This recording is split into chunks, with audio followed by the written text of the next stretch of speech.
À quelques jours de la fin de l'Euro 2024, l'UEFA a commencé à révéler des statistiques clés sur les joueurs ayant participé au tournoi. De Cristiano Ronaldo à Kylian Mbappé, en passant par Memphis Depay et Marcus Thuram, certains des plus grands noms du football européen n'ont pas été à la hauteur des attentes cette année. Dans cette vidéo, nous allons explorer les performances de ces attaquants, leurs statistiques et les raisons pour lesquelles ils figurent parmi les plus inefficaces de la compétition. Démarré le 14 juin dernier, l'Euro 2024 arrive à son terme le dimanche 14 juillet. La compétition, qui se déroule en Allemagne, a été attendue avec impatience par les fans du monde entier.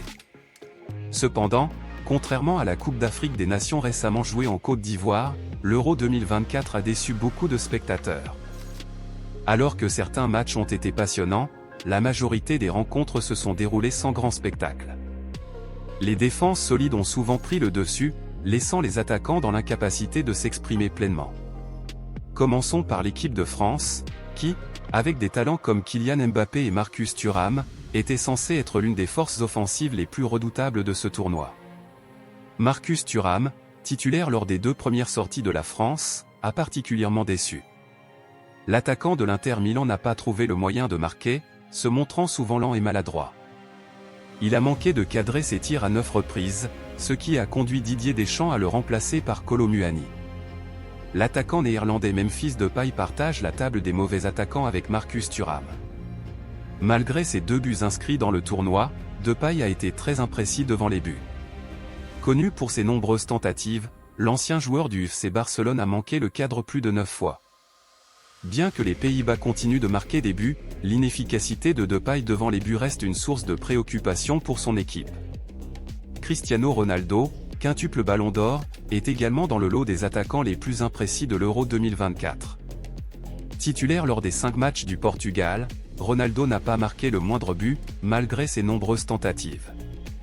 Avec 8 frappes non cadrées, il est clair que Ronaldo n'a pas été à la hauteur de sa réputation.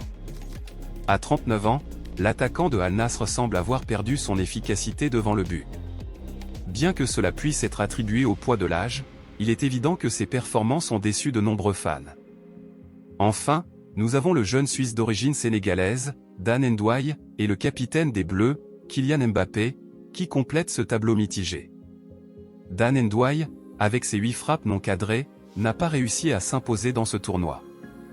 Quant à Mbappé, avec 7 frappes non cadrées, sa performance a été bien en deçà des attentes. Jouant avec un masque qui le gênait visiblement et une forme physique pas au top, Mbappé n'a pas réussi à briller dans ce tournoi qu'il voulait marquer de son empreinte. Il aura peut-être une dernière chance de redorer son blason lors de la demi-finale contre l'Espagne. Pourquoi ces grands attaquants ont-ils échoué à l'Euro 2024 ? Plusieurs facteurs peuvent être évoqués.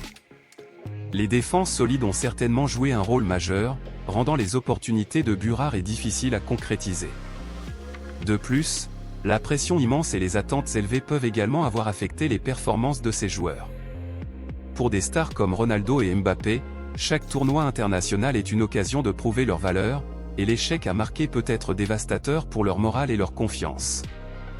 Alors que l'Euro 2024 touche à sa fin, il est clair que ce tournoi a été particulièrement difficile pour certains des plus grands attaquants d'Europe. Que ce soit en raison de défenses solides, de la pression ou simplement d'une mauvaise forme, des joueurs comme Cristiano Ronaldo, Kylian Mbappé, et Memphis Depay n'ont pas réussi à briller comme on l'attendait. Cependant, le football est un jeu imprévisible, et ces stars auront certainement l'opportunité de se racheter dans les compétitions futures.